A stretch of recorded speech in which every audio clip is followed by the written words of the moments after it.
What's up, everybody, and welcome to a very special episode of What the Funcast. Yes, you guessed it.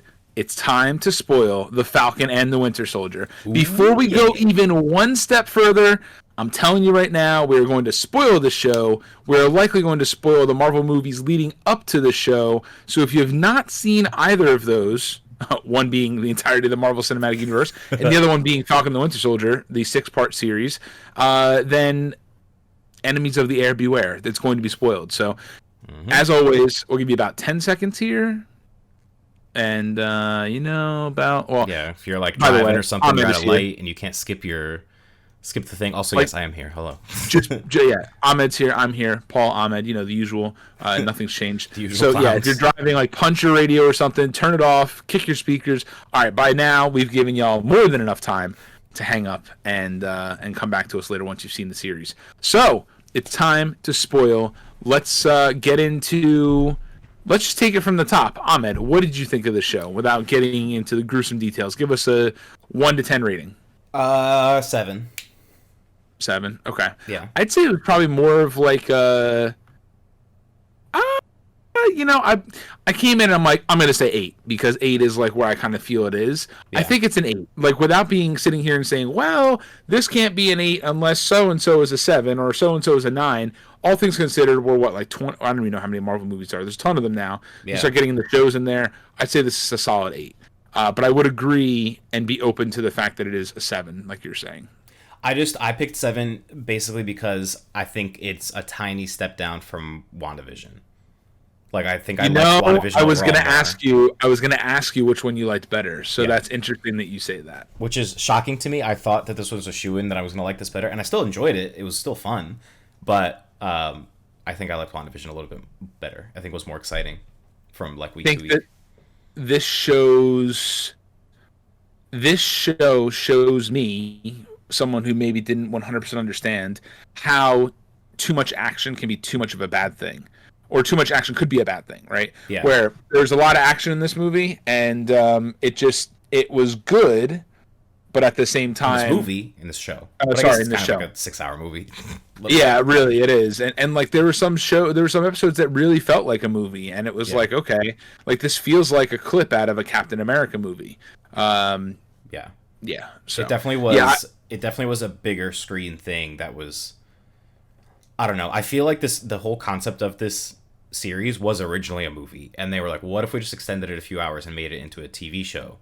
But at the same time, it felt like it was far too dense for just 6 episodes. Like it wasn't made specifically with TV in mind, so they just cut up a movie and were like, I don't know. It felt like it was a lot. It almost had like the Spider-Man 3 problem, like you were saying, with like too much action. Like Spider-Man 3 of the original trilogy had like too many villains. There's too many factors at play, and that's why it kind of fell apart, was because like you didn't know what was happening. This one didn't go like that bad, but I think there was just a lot that we didn't get to explore. Like we really didn't get to know too much about Carly besides like her little tiny inspirational speeches. We like John Walker's arc felt like very rushed. Like he went from, so I'm just jumping into my thoughts now. We went from him like reducing him into a pulp 2 episodes ago, and then this finale suddenly he's like a hero redeeming himself, and he has no repercussions, and like no one questioned why he was there, and he was like buddy with Bucky, talking about like giving Lincoln quotes. Like, hello, what didn't we just like what? And I think this is always my fear with the TV show formula, where it is, okay, let's do a TV show, right? And it's going to be in the style of what you would typically think of as a movie. So you take all these characters and you take someone like John Walker and someone like Carly too, for that matter, right? That have like, you could have that character develop over the course of maybe 3 movies, right? And you get that same start and end as you would in this 6-part show. Sorry, I'm moving Discord all around to try to like look at this screen, so I'm looking directly at you. So I'm sitting here like looking over here.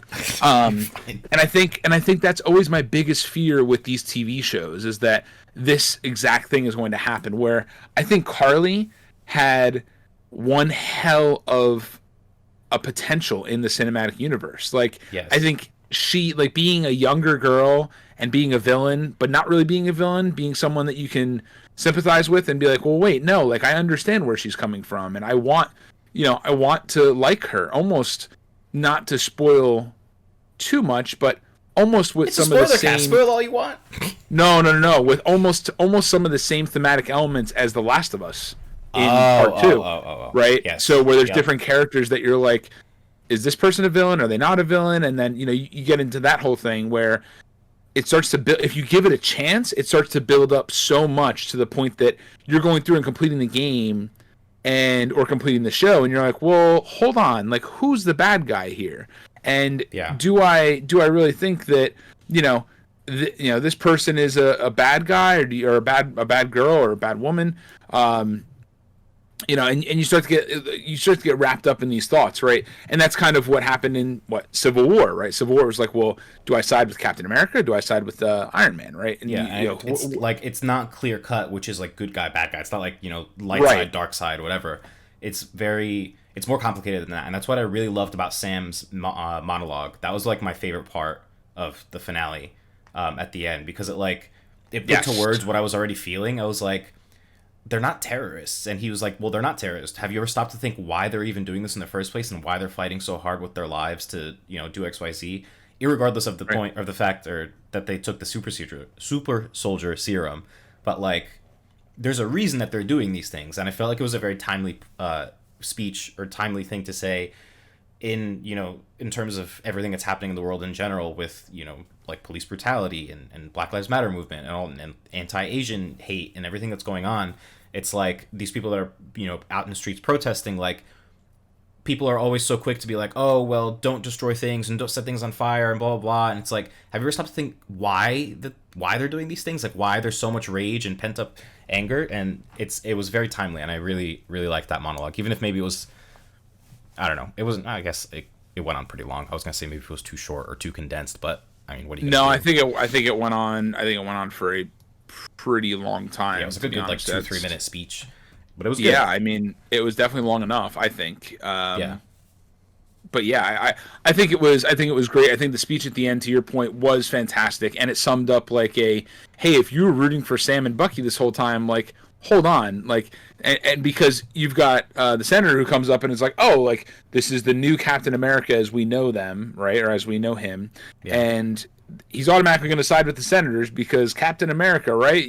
Patriot, yada yada yada. Yep. And he's like, no, like I'm not like 100% backing you guys. I'm telling you, there's a problem and you need to address it. Yep. And like Carly died, and there's other people out there who will follow her and will start another Flag Smashers era. Or movement for that matter. So I mean, the ideology is out there. Like it's so funny to me that not funny, but it was interesting to me how in the entire series they were like, well, how do we stop her? We have to kill Carly. Like, she's like the end all be all of the movement, but like she's not. She said it herself in the last thing. Like she said it. What'd she say?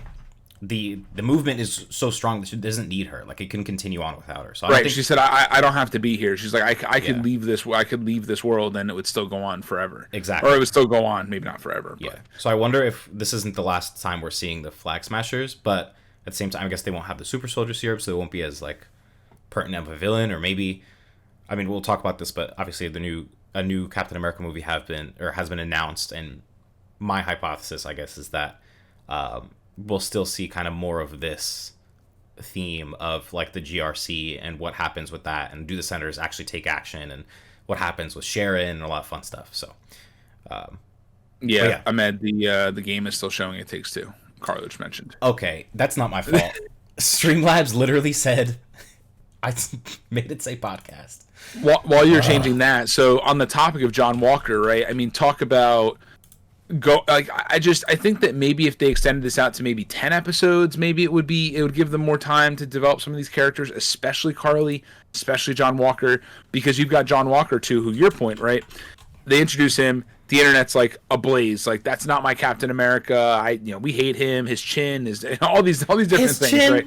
Like all these people are complaining like he just doesn't, and Wyatt Russell, like you almost feel bad for him. Where he's like he's trying to figure out why everybody hates him, and then he gets on all these talk shows and he's like, look, I've never even seen a Marvel movie before I got into this role. And it's like, what? We hate you even more now. So, but yeah, so there's that piece of it. And then he goes in and then he goes like ballistic. But once again, you could almost sympathize with him where it's like, if someone killed your best friend as you're trying to, go through this, like this man survived all these, war events, we'll say, right? All these different things in war, and then for who actually killed him again? It was Carly, wasn't it? It was Carly. Yeah, it was Carly. But he killed the guy. That's right. Yeah. And then he killed the guy, and he's like smashing him or whatever. There was no real like. Even though we went to court and all, and it's like, oh yeah, John Walker, you're whatever, you're no longer Captain America, you're this, you're that, you're stripped of all these things, and like, be happy that we're letting you walk out. And then he goes and builds his shield out of tinfoil or whatever. There's all those pieces, right? But he's smashing this dude in, and I'll die on this hill. So people were like, how can he smash this person with a shield? But then Disney's like, Hilary Duff and Lizzie McGuire reboots? No, that's too adult for this. Like, that's bullshit. So it is shame on Disney for that, because I think that's a really shitty scapegoat. Just say that there's problems or there's creative differences or whatever you need to do. Don't cover it up with some nonsense that's disproven in just a few short months later. But then you've got all of that, right? So you've got all of that. You got John Walker, and then like you said, they're all Lincoln quote, nice, yeah, bro, yeah, whatever. Like, they're walking away and it's like helping each other. Like, what happened between that? Like, why was he allowed? Why didn't no one stop him? Like, what jurisdiction does he have? Right. Well, and that was something else too, where like the Dora Milaje. Okay. I'm like looking for it real quick. I'm like, come on, I think I know the name. The Dora Milaje, right? So they came and they're like, we have jurisdiction over whatever, or wherever we go or something like that, right? Wherever we find ourselves to be or whatever. Right. So then you start to get into that theme, right? Where you had Age of Ultron, where they've done all this damage, and then that's when the Sokovian Accords come in, and you've done all that, and then you still have the Dora Milaje that are like, no, we'll do whatever the hell we want. We'll kill, do whatever we need to do. Granted, they're in Wakanda, maybe they're in like their own little bubble, maybe they're not, held to the same standards, whatever. But there's still people out there like that, right? It was also really funny to me that that was in response to John Walker saying like, you guys don't have jurisdiction here, and it's like, and you do? You guys are in a foreign country. None of y'all have jurisdiction anywhere. Like, why did he suddenly feel like, well, I do? And it's like, you're literally called Captain America, and you're in Lithuania. Hello. Right, and that was his power trip, right? So that was him like, hey, look at me, I've got a shield, I'm like backed by the government, I'll do whatever the hell I want. And then obviously that got quickly taken away, but it happened so quickly, right? Yes. And I say so quickly is over the course of about 6 hours, we'll say. And I'm curious to see if like, and I have to look into it, how long WandaVision was compared to how long Falcon and the Winter Soldier was, because even though WandaVision was more episodes, they're only 30-minute episodes. Yeah. So I don't know how the overall runtime. I don't know. Yeah, I'd imagine it's probably the same, and I feel like I got more out of WandaVision, and it was better pacing, where it was, here's a 30-minute clip, boom, 30-minute clip of whatever, all these different segments of Wanda's artificial made-up life with Vision. Did I say WandaVision? I meant Wanda. Anyway, maybe I said Wanda. Wanda's made-up artificial life with Vision, right? Where this was like, what's in the case? Oh, what's, this? So, also, what are your thoughts on the new suit? I liked it except for the headpiece. That weird, like, I don't know what that is. Why they had to extend like some white thing up to his neck and ears and eyes. And then it just stops right here, right? Like, hello? Who designed that? Like, why does he do that? I don't know. It felt very, very silly. But besides that, it looks really cool. I'm very into it. Seeing the shield on his back, though, I was like, yo. Like, I mean, I'm screaming through the whole episode. Episode 6, Episode 4, Episode 5. I'm yelling through all of them. But Episode 4 was definitely, I think, my favorite of them by far. I watched the episode like 3 times. It was so good. That was the one where the Dora Milaje come and yes. and where Zemo escapes. Yeah, that one was definitely like, not to get all sad about this, right? But I was telling Lauren, like, I wish we lived in a world where even the possibility of Chadwick coming or T'Challa coming in was a possibility, right? Yeah. Because not that I think it was probably always the Dora Milaje, right? I don't think that they even would have brought T'Challa into it. Yeah. But like, I did miss that big cameo, right? Like, and they've almost set the stage for it now. We've had a big one in WandaVision, had a big one in The Mandalorian. We have all these different big cameos. It's like, I know that a lot of people get on like we need to move on and like, develop different stories for different characters and stop harping on the past and bringing these like older characters to like get people excited. But that's what I want. That's all I want, please. So I was fully expecting a cameo from like Steve Rogers at some point, because I think because John Walker had an interview where they said like, have you ever met Chris Evans, and like talked about Captain America, and he's like, oh, wait until you see episode 6, and then like I was like, oh well, that's a big spoiler, but then nothing happened. I wonder if they cut it or something. I don't know, but I mean at the same time I wasn't really super missing it, because I don't know, I really enjoy Sam as Captain America now. Like I think he's an awesome evolution of the character. You know what though? I will say this, and maybe I'm wrong in saying this, but keep me honest. I think that we got so much development for Sam. I feel like we got shorted on development for Bucky. Like I think that there was a lot of development, but it was so much stuck on like the past that I don't know what the clear-cut path forward for Bucky is, right? He's just still Bucky. Yeah. He's like a man that has now settled his past, and he's living on his own. He's doing his thing, but like, what's next for him? Like, we know what's next for Sam. Obviously, Sam is now the new Captain America. He's definitely still playing the kind of sidekick role in this, I think. Right. Like, he took center stage in the first and last episode, in the dude that he was having lunch with, whose son he killed, and then in the last episode, like him closing that loop. But that's like the only development we get, and the one episode where Falcon is. Where Sam is, training with the shield or whatever, and Bucky is talking about letting go of the past or whatever, or Falcon is teaching him, like, it was like a therapy session. You know what I'm talking about? That one scene, right? I mean, all 6 episodes for him. Right, all 6 episodes were like a giant therapy session for Bucky, right? I mean, where he's like going in and he's saving Sam when John Walker's about to kill him or whatever, and he's jumping in there, and then you've got all these different fight scenes and everything, but. I don't know. I mean, hey, look, maybe it's paving the path for, this new Bucky that's got his head on right now, and the past's in the past, and, it's nothing but moving on forward from here and so on. So maybe that's the case, and maybe I'm just kind of short-selling the progress that he made in this show. Yeah. But I just feel like I have such a newfound... Like this was Sam's show, and Bucky was there to help. Yeah, I have such a newfound appreciation for Sam, which... Frankly, I didn't really before. Like, I mean, he was the Falcon, right? He was always like second fiddle to Steve Rogers to some extent. Yeah. In a lot of the Captain America movies, or in a lot of the scenes where Captain America was involved. So, I really love what they did with this character and how they developed it. But it could be said to the extent that this is kind of Sam's show, that this was basically just an epilogue to Endgame and him like actually taking the shield. Like, that's really the whole theme of the show, was like, do I deserve to actually hold the shield up? Because the first scene of episode 1 is him giving it away.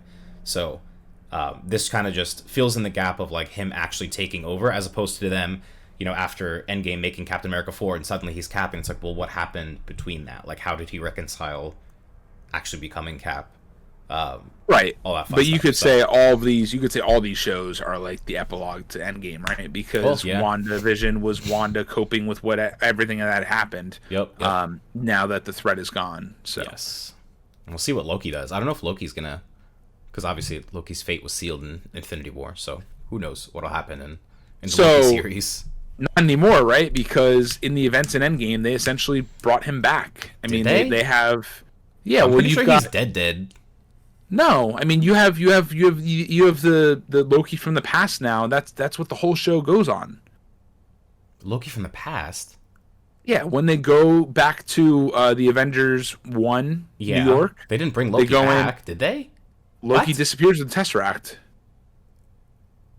Wait a minute. Again? Yeah, you didn't catch that? I don't remember. That movie was 3 hours long. There's so much that happens. Carla / anybody else in the chat, keep me honest here. But that's the whole premises. So I think they even show it in the trailer where, he gets his hands on the Tesseract and he disappears. I don't remember that. Maybe do me a favor. I'm just misremembering. That's fine. When you're done here, go back and rewatch that scene. I'm pretty sure. I figured that the show would just be like a complete, like, what's the word? Prequel? Like everything that happened before Infinity War. Not necessarily him afterwards. Loki series timeline. I didn't even think about that. Yeah, I'm pretty sure it's after. Loki series timeline explained. 2019. Please. Who do you think I am? Here we go. December 10th, 2020. Loki trailer confirms new timeline made by Avengers Endgame. This one comes from Screen Rant. The first show from Marvel's Disney Plus series. confirms the existence of a new timeline within the MCU thanks to the titular God's Endgame rule. First show for Disney's Loki confirms the MCU has a new timeline created by the events of Endgame. Tom Hiddleston first stepped into the role of the mischievous god Loki for the 2011 film Thor, and through his follow-up appearances in various films, became a fan favorite within the MCU. Though Loki perished at Thanos' hands in Avengers Infinity War, Endgame saw an alternate Loki escape to somewhere within time and space with the Tesseract. This sets the stage for Loki, the third Marvel series slated to premiere on Disney Plus next year. Wait, this okay, year, obviously. but how did he escape with it when they had all 6 stones again? When they did, like, the final snap? Doesn't the Tesseract contain the Space Stone? Or, yeah, the Space Stone, right? Let's see. Picking up with Loki following his Endgame escape, the show will find the trickster running afoul of the TVA, aka the Time Variance Authority. Little is known about Loki's overall plot, though it has been revealed it will also star Owen Wilson, blah, blah, blah. During Disney's so now there's 2 Space Day, Stones? I'm so confused. I don't know if he escapes with the Tesseract or not. Did I read that out loud? You did, I think. Or did I think I said that out loud. Oh. Following his Endgame escape, the show will find Trickster. I think he just disappeared. I don't think he disappeared with the Tesseract. I think that was a mistake on my part. Interesting. I'll have to rewatch that. I'll scroll through the scene right now as we go through some of the lore and take a look. But I very clearly remember him disappearing. Yes. So Carla says he does because it's gone in the end. But don't they snap, like, I don't know. I don't know what's going on. Anyways. He said maybe I'm stupid. I don't know. Who knows what's happening? But yeah, wrapping up my general thoughts before we jump into, like, the overall lore and stuff.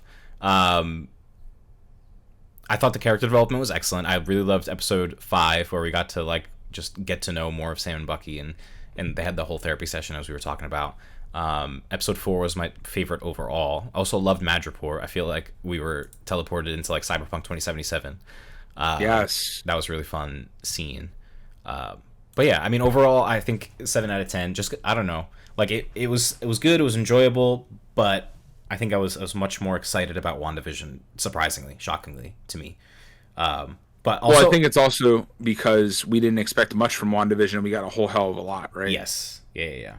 I would agree with you, though. I think that's a fair assessment. Yeah. I think 7 is good. I also felt like, I think I was talking to Carla about this. I like at some points I felt genuinely stupid. I'm like, what is happening in the show? Because, like, in the first, like, 2 episodes specifically, I was so confused about, like, I don't know, just all these different, like, agencies and the power broker and the GRC and these camps. And I'm like, am I dumb? Like, why is this not clicking to me? And I think that was more of a symptom of it being so condensed. Like, there was a lot happening in such a short time that they didn't really have time to explain. And I was just like, am I dumb, or is this just not being explained well? I'm not gonna lie, I had no idea what the hell the power broker. Like, oh, the power broker. And I'm like, okay, like, what the hell does that mean? That means like, nothing to me. Yeah.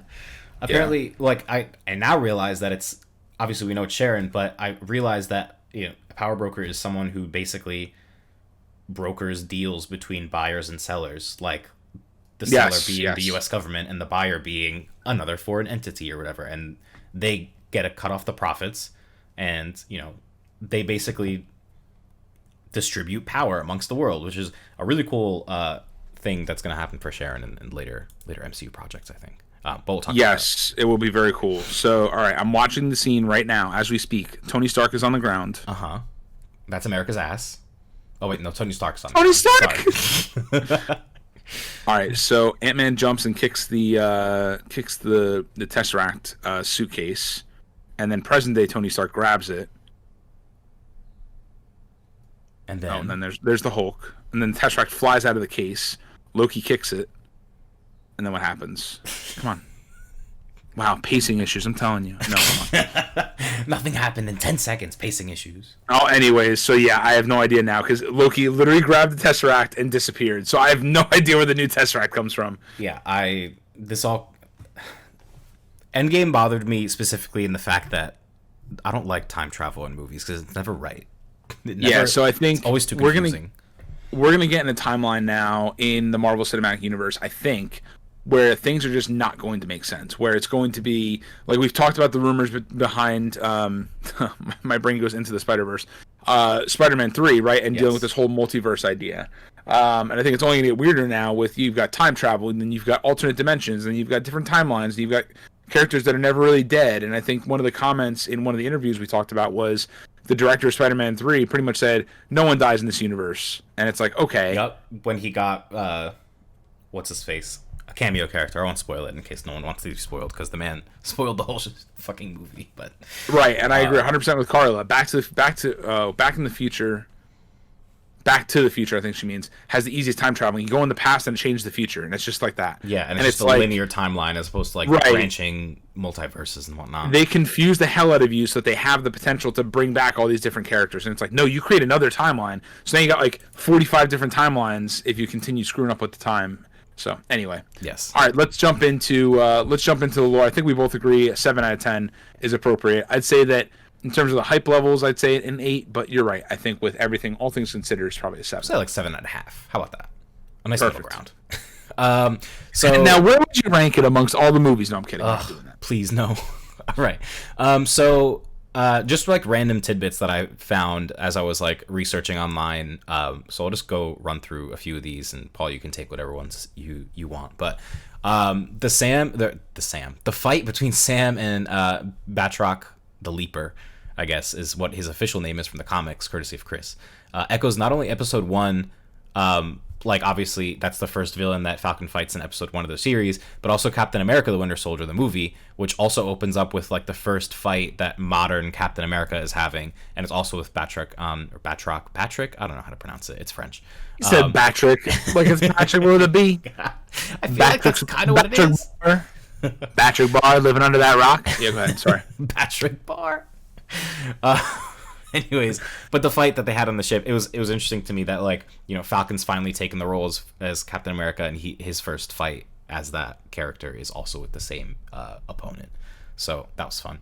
And then obviously in the end of the episode, we see the truck that's headed for the raft is bombed, and we see some old man sitting in the car, and I was like, who the hell is that man? And I didn't realize that it was Zemo's butler.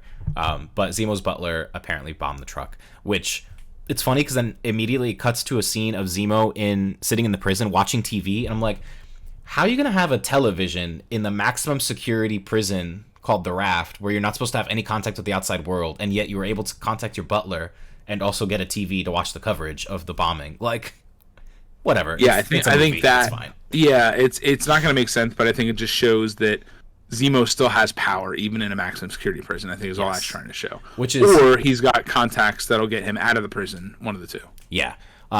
It's interesting just because obviously Zemo's a Baron, and we didn't really get to see that in Civil War. Like, but his character in the comics is like this ridiculously rich thing, and we finally got to see that in this series, which is cool. That he's just like super rich and can do whatever he wants. Also, fun fact, I didn't catch this at all, but I caught this, or I learned about it from someone that pointed it out on the internet. But like the first few episodes when he's still stuck in the cell, his cell number is 2187 at the beginning of the show, which is an Easter egg reference to cell 2187 in A New Hope, where Princess Leia was held, and where they were both subsequently broken out. It was kind of allusion to what would happen in the future episodes, because we knew that the cell number was 2187 before the episode where he got broken out. You could have hit me in the face with this fact, and I would not have been able to tell you that. They could have zoomed in on 2187 and put Star Wars, and I still wouldn't have known. Put Star Wars. Honestly. Yeah. So Lauren picked up on the butler piece of it. I had no idea. Another one you could smack me in the face with. I'm like, I don't know who this old man is. Yeah. Like, oh, some new villain? No, it's just Zemo's butler or whatever. Honestly, when at first I was like, is that Batman's dude, Alfred or whatever? What's his name? Alfred. I thought about that too. He looks like him. He does. Really, like, you could have said that was a scene from Gotham City, and I was like, yeah, of course. Yes, correct. So I'll take this next one because I actually, I have some thoughts on it too. So Sharon being the power broker. So what I found to be interesting, and Ahmed, you put here that you think she's neither good nor evil, just in it for herself. And I think that you're 100% on the ball with this, because everyone that knows that she's the power broker is now dead, right? So Carly knew, and the other guy, I don't remember. Batroc. That's Batroc Star. Okay. Yeah. Batroc. Yeah. So both of them are now dead, right? So even through that whole little episode there that Sharon had with them talking about how she is the power broker and she's ashamed that they left or whatever, and all that whole little segment, they were both killed. But I should say Carly was killed after that. But that little monologue, well, not even a monologue, but that conversation between those three characters was over and done with by the time Sam gets in there. Yes. And then Carly is then killed by Sharon. So Sam is also conflicted on why she killed Carly. Or she knows, he knows that she probably had to do it, but he was still disappointed because he felt as though there was still a lot that he had to do for Carly to help her. Yes. And now she's dead. So, yeah, it's interesting because the whole thing with Sharon is one of those things where I kind of sat back and I'm like, look, and there's a lot of people out there that are probably like, oh my God, the Dark Avengers or whatever, all these different... The Dark Avengers? Who? No, there is a Dark Avengers. I was reading all these different ideas, but Secret Wars and all these things, and I'm like, I don't know what any of this... I don't know what any of these comic book arcs are, and... I don't know what they are. I'm just going to sit back and trust the same way I did when Thanos grabbed the gauntlet at the end of Guardians of the Galaxy and said, I'll do this myself. And then everyone's like, oh, shit. I'm like, I don't know who that is. Or like when the Captain Marvel symbol came up at the end of Infinity War, I'm like, I don't know who that is either. So I'm just going to sit here and be ignorant, right, and read the fan theories online and trust that what they're going to do with Sharon is going to be something good or something great for that matter. Yes. But yeah, so you made a good point here about the Last Jedi, which I think you should bring up. Yeah, so it's interesting. So in The Last Jedi, we learned that both the Resistance and the First Order buy from the same common weapons dealers, and that the real winners of the Star Wars are all the rich folk that were sitting on that planet, Canto Bight or whatever, gambling away all their money that they've earned from both sides of the war that they keep on I guess the underlying meaning was that they keep on spurring on the war so that they can keep profiting off of it, and that the war would never technically end. And then that idea was abandoned in Episode 9, but I think I like that idea, and I like that we're going into a deeper level of it's not just good or bad and not just light versus dark. So I hope that this is kind of the trajectory that Sharon's character goes wherever, in whatever movie that she becomes, the antagonist in the future, or whatever show she becomes the antagonist in. Because I think it's a really interesting idea to explore, how someone like her can, balance all these world powers and have such influence behind the scenes without knowing her name, and just winning regardless of who technically wins the fight versus good and bad. She was just kind of, it's almost like she used the Flag Smashers as a pawn just to get her to be pardoned in the US so that she can get more power. And then we see in the after credit scene she gets on her phone and she's like, hey guys, I got new buyers. We're gonna have U.S. government tech that, or line up our buyers. We're gonna have access to all these government secrets, which is very interesting. So I think it'll be, hopefully this spells out good stuff. Again, you were saying you don't know any of the comic book arcs, so I don't know what this is necessarily leading to in terms of stories that already exist in the comic books, but hopefully they're good if people are hyped about it. I'm hyped about it.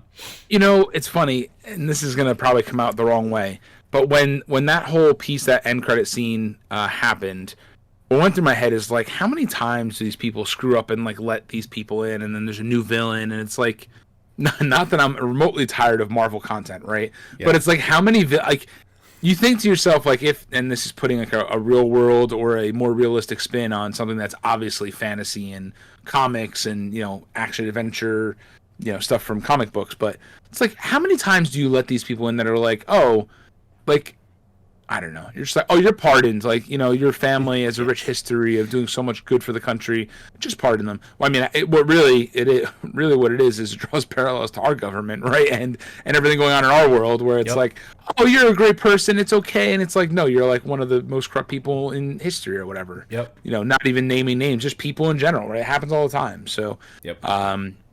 Yeah. I guess now that I've drawn a. You said an illusion. I think it was an alliteration. No, alliteration is when two words start with the same letter. Patrick Barr. That would be alliteration. Yeah, so it'll certainly be interesting. I'm excited to see where it goes. And I'd imagine that's going to be probably one of the big themes in Captain America 4. We'll see. Most likely. If not that, then at least another project, or maybe just overall Phase 4. Maybe she's just going to be in the background of all of these movies, haha, I started this war, or whatever, I don't know. Power broking. Power broking. Speaking of the power broker, Madripoor, I didn't realize was actually very significant to the X-Men universe, and this is the first time that we've seen it in the actual MCU, but not the first time we've seen it on big screen. It was also apparently in the New Mutants movie, which I didn't see, because it was bad. Anyway, so The only reason they released it was to just introduce Madripoor. That's it. That's the only reason why they released it. But it still wasn't part of the MCU because it was in development like way before the acquisition. So it was just like its own random offshoot. Anyway, I think we've probably talked about the New Mutants and its problems leading up to release more than we've talked about most Marvel movies. And honestly, it's not even a Marvel movie. And it is a Marvel movie, but it's not in the MCU. But yes, I'll watch it one day. Who knows?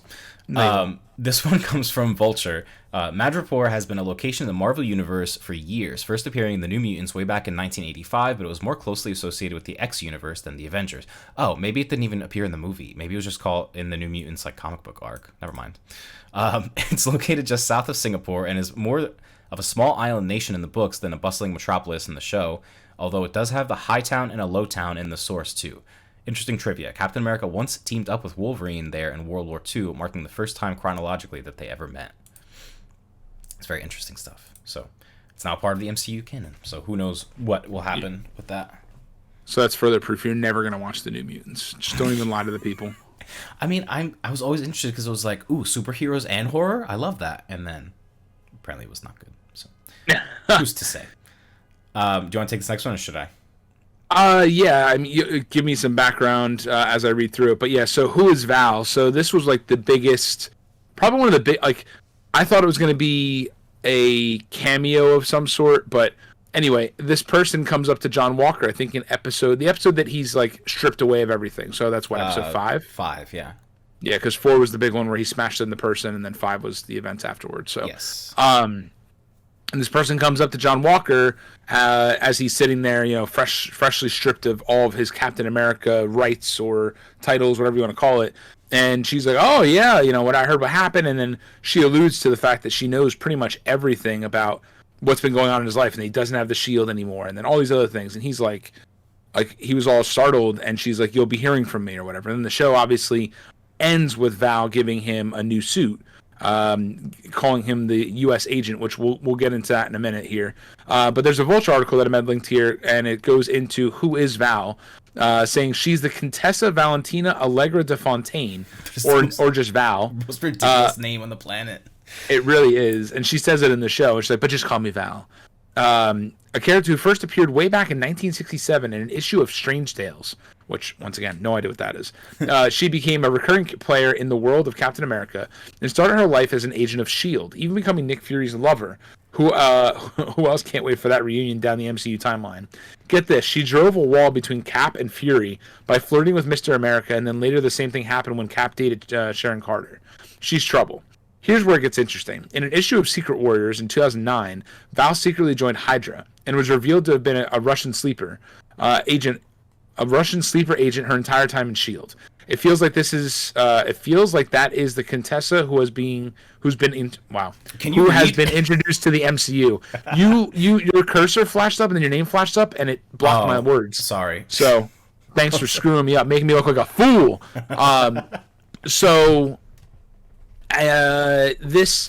This obviously plays in fairly well to the rest of the show, because at the end of the show, when they're about to get the super soldier or the rest of the Flag Smash and take them to prison, right? Or, well, the maximum security prison that Zemo's at, the Raft. So when they're doing that, he opens the door, he's about to close, and he says, what is it? Like, one world, one power? One people.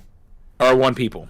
And so that kind of perpetuates that whole idea of like, oh, Hydra is back in just a new form, right? Where, you know, other people be like, "Hell, Hydra," you know, in your ear or whatever, right? Yeah. So this is kind of the same idea. So this would not surprise me if she brings back Hydra in some regard, or whatever the new age of Hydra looks like, whether that's a Flag Smashers or, you know, Hydra 2.0 or some other word or name from the comic books that I have no idea what it is.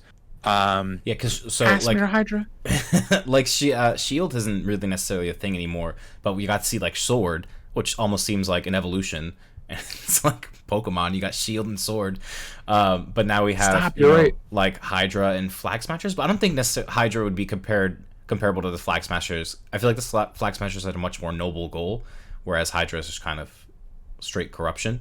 But I see what you mean. More so in the regard. Yeah, more so in the regard of like you're in a crowd of people.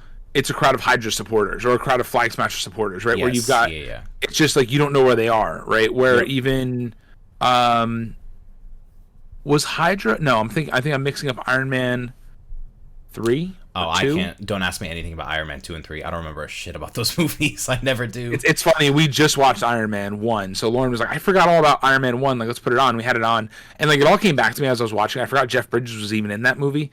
And the fact that Paramount made that movie.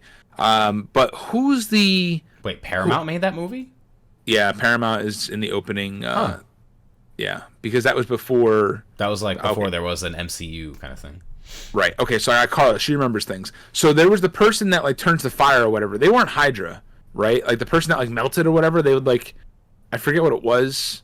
I'm pretty sure it was one of the Iron Man movies. Person that melted. That sounds so familiar. They're like fire people. I don't remember. Carla's gonna be like blah blah blah and then say it. They were AIM. Oh. What's AIM? I don't remember. AOL's the messenger. Carla, fill us in here. Who was AIM? Yeah, it's like it's so funny because it's one of those things where you've seen all the movies and you may have seen them multiple times, but there's so damn many of them that you're like caught up in the moment of like, tell me about Thanos. I'll tell you all about Thanos. I'll tell you about Infinity Stones.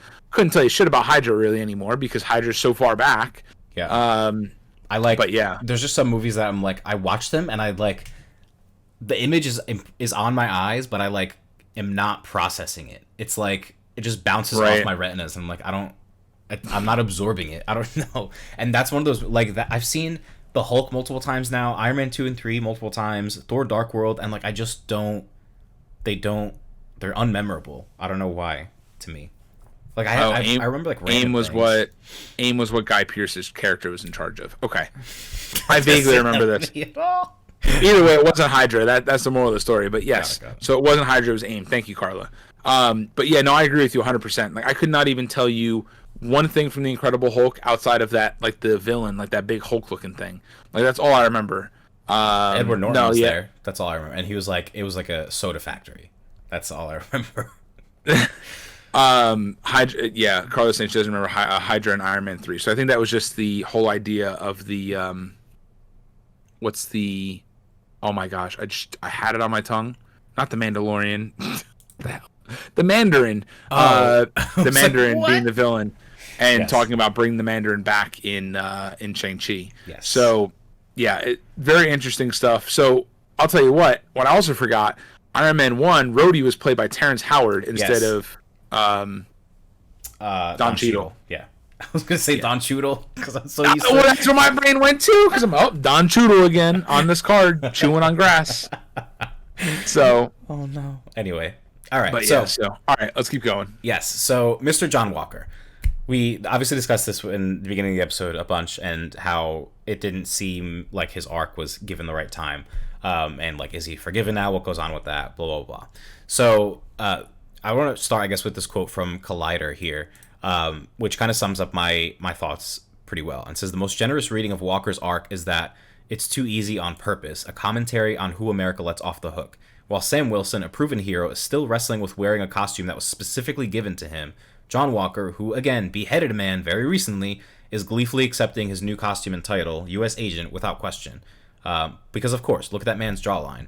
And I feel like, honestly, that's kind of what it feels like. Like they didn't give it enough time for him to have any redemption arc. It's just like, oh well, he chose to pull the truck up instead of going after Carly, so suddenly he's a hero now. And it's like, who gave him the right to even be here? Like, why was he able to go behind like the police tape in the first place? That was very strange to me.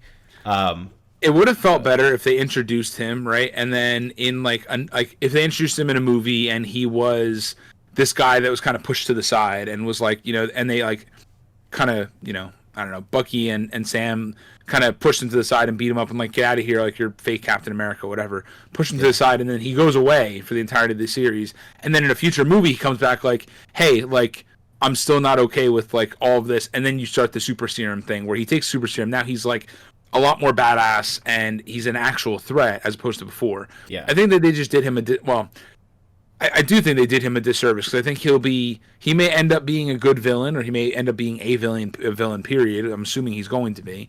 But yeah, you're right. I mean, he's off the hook almost instantly, and that's, I mean, it's bullshit, right? It doesn't feel like the Marvel Cinematic Universe that you have come to kind of develop in your brain almost. Yeah, it just felt like there was no consequences. But at the same time, I did actually enjoy his bit, like during the court trial, and he's like, "You guys made me do this. Like, you gave me a Medal of Honor, and like 3 Medals of Honor. That's like an insane number. Like to get a Medal of Honor, just one, you have to do like some crazy, shit. I don't know, but like he's given these Medals of Honor for like killing people." And so that he just did what he does best. He did what he was trained to do and what he's been rewarded to do up until this point.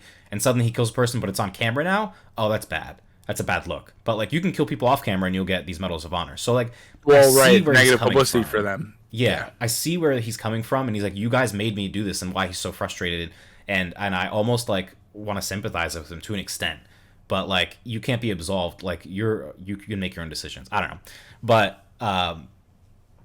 Going back and just talking in general about his character and his arc and the future of him, it was really interesting. Back in episode 4, when he took the serum, we're reminded of the conversation that Steve Rogers had with Dr. Erskine in the first Avenger, where he says bad becomes worse and good becomes great. And then I think it was in episode 4 where you see like Zemo and Sam discussing, like Zemo's like, would you take the serum? And Sam's immediately like, no, absolutely not. But then what's his face? John Walker asks Lamar, and he's like, hey, would you take serum? Lamar's like, hell yeah. And like and then John Walker's like, oh well, he presumably had already taken it at that point. It was kind of like trying to reinforce what he'd already done and hope that it was a good decision. So I think, and I'll talk about, I guess, his arc in the comics in the future here, and what his character might look like later on, and who the U.S. agent even is, because I didn't even know what the U.S. agent was. But it's interesting that he kind of had that little heroic moment in the finale to save the truck, but something tells me he's still not going to be a hero. So this one comes from The Wrap, and I'll quote here: John Walker is definitely in an ambiguous place right now. He's clearly not the best guy in the world, and he's overly emotional and susceptible to people telling him what he wants to hear. And he's now apparently working for Julia Louis-Dreyfus's mysterious Val, who we figure will play a major part in the MCU from here. Valentina is certainly not the best person either, and judging by her comic book history, we should expect her to become either a major villain or a morally gray Nick Fury type. If it's the latter, then John fits in naturally with her, because that's how he is in the comic books as well. A guy who sometimes does good stuff, sometimes does bad stuff, and has a tumultuous relationship with the actual heroes. The way he is portrayed throughout the Falcon and Winter Soldier follows that characterization almost to a T, so it would make sense for him to be the same way as U.S. Agent. So U.S. Agent is basically just an alternate Captain America, essentially, just another agent that does weird off-the-book shit kind of thing, as Val was saying in the last episode, that she's gonna, like, things are gonna get really weird, so we're gonna need someone that can do weird shit. We're not gonna need Captain America, we're gonna need a U.S. agent. So very interesting future, and I'm not sure if this is what's gonna happen in Cap 4, or if this is more so like an overall phase. What phase are we in? 4, 5? I don't even know. Phase 60,000?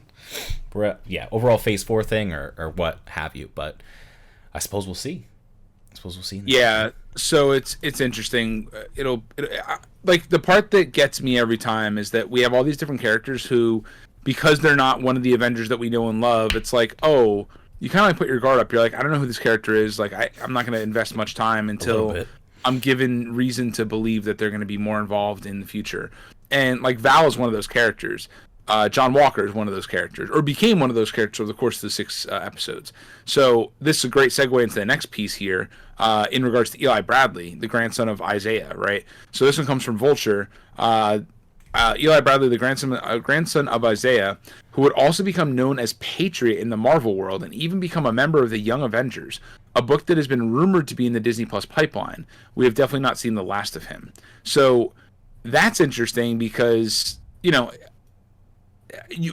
this kid had what? I don't know, maybe like 20 minutes of screen time? Not yeah, even. Like, yeah, maybe that's a lot. Maybe, yeah, physical screen time, he probably had like 1 minute. You're right. Yeah. And it's usually probably in the background of the conversations that were had with Isaiah, where it's like, you open the door and he's like, what do you want, man? And it's like, slam the door. Okay, so there's 5 seconds. Yep. And then he's standing in the background for a while. Oh, where are we going? That's another 20 seconds. But yeah, so not a lot of time. So I It'll be never cool to would see have thought that. he was a significant character at all. No, not at all. Right, and then the same thing goes for Joaquin Torres, who apparently has some other origin story in the comic books. So this one comes from Games Radar. So Marvel Comics character Joaquin Torres has made the jump to the MCU. The possible replacement for Sam Wilson as the Falcon has an unexpected origin story.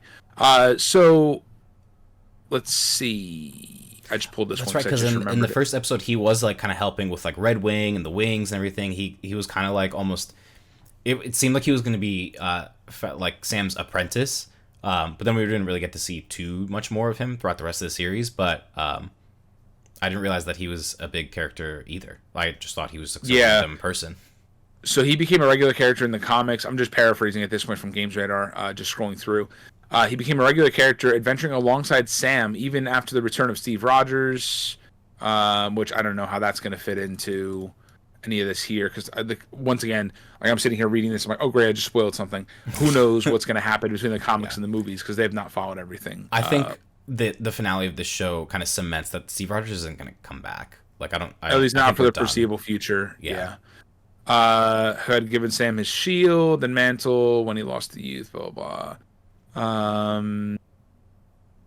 Evil Steve, or Stevel as we used to call him. Stevel. Wait.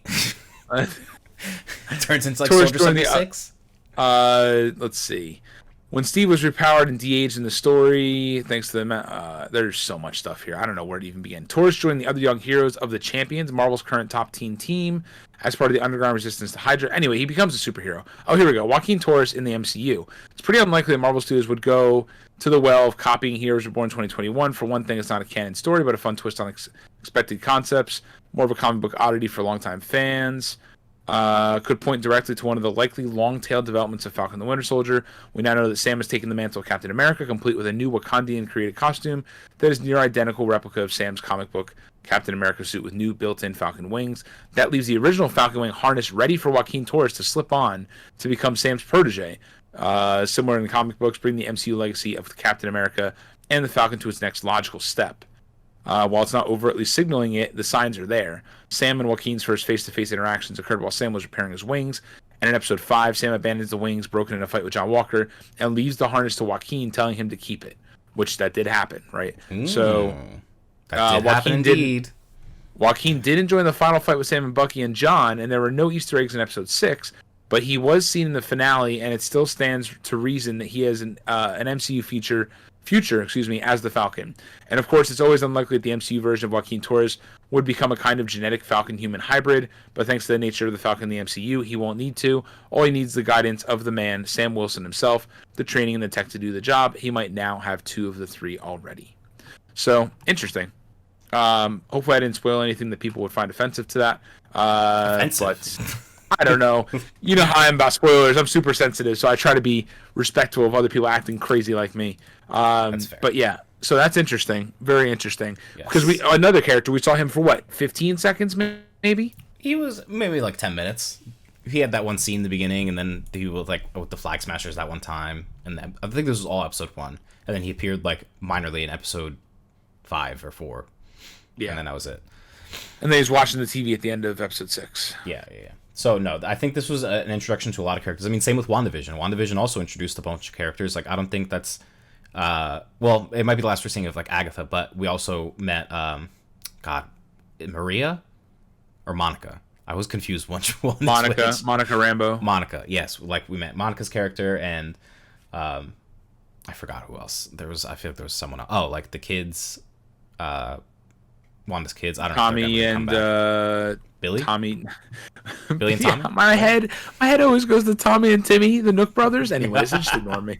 Oh, I would say Tommy and Chucky, like from Rugrats, but close enough. No. Yeah, no. I think that there's a lot of characters in these shows that we're going to see more of, and if we're going to talk WandaVision, then yes, hopefully y'all have seen WandaVision too. I think I prefaced that in the very beginning. But yeah, I think we will see more Agatha Harkness. I think we will see more of Tommy, and it depends on how deep they go into these alternate timelines, right? Because Tommy and what the hell was the other name? Billy. My head keeps going to Danny. I don't know why. Who's Danny? I don't know. But yeah, Tommy and Anyway, I just forgot his name already. So, Billy, Tommy and Billy. Yeah, I'm losing my mind. I don't know why I can't remember the two of their names for the Just say life Billy of and me. Tommy first. Billy, Bob, and Tomathus. Yes. So yeah, I'm losing my mind. I don't know. There's two names I can't remember. My mind always goes to Tommy and Timmy. I know that's wrong, but I'm like Tommy and Danny. Nope, that's wrong too. So I just told. I'm just going through it. Let me live. I don't think we've seen the end of a lot of those characters. I think we'll see the girl. What's her name? The one that was working for or not working for. Who are the three? The agent, the girl, the dirty girl. What's her name? Oh, Darcy. I was like, Darcy. what are you talking about? Yes, And then what was Darcy. the other guy? Woo, John. Woo, John Woo. Yeah. Is it John Woo? Or is that his? Wait. WandaVision. John Carter. No.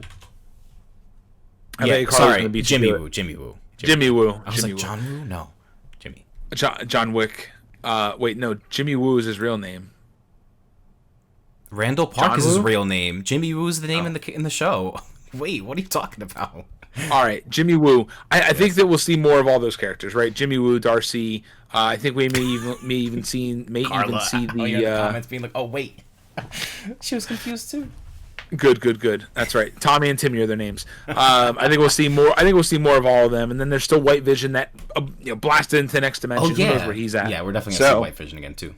Yeah, I think we're going to see a lot of those characters again. I expect the same for Falcon and the Winter Soldier, right? Where we're going to see a lot of these characters again. Yes. So, either way, I think we've got a lot in store. But what's the next chapter of the story? Ahmed, tell us. We already talked about it a little bit, but So this was announced on, I believe, Friday, like basically right after the seconds last after the episode. finale. Yeah. This one comes from Hollywood Reporter. Malcolm Spellman is picking up Captain America's shield once again. The head writer and creator of Disney Plus and Marvel's Falcon and the Winter Soldier series is developing a fourth installment of the Captain America film franchise for Marvel Studios. Spellman will co-write and script with Dallin Musson and a staff writer on Falcon and the Winter Soldier.